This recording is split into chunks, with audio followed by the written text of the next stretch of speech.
Alright guys, I'm going to try to make these next couple steps hopefully fairly quick. I don't think I have a whole lot of video left, but I'm going to set up to mill this back area out just so that I know that it's perfectly flat and square.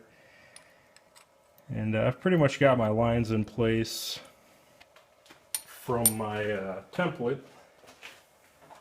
So what I'm going to do is set it up square in the vise.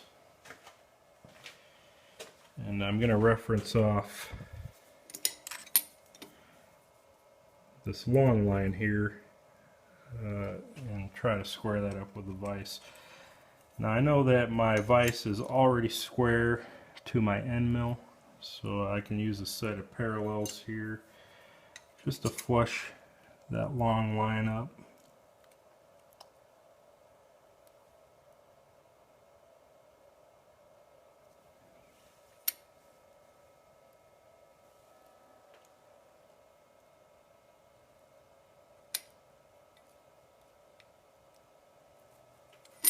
And at least get it close.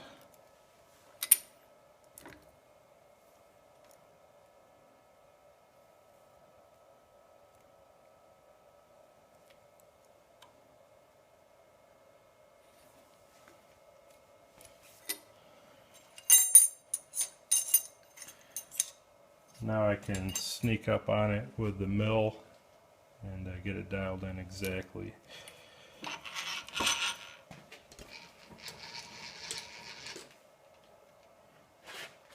So move our camera over to this other side, get a little closer maybe.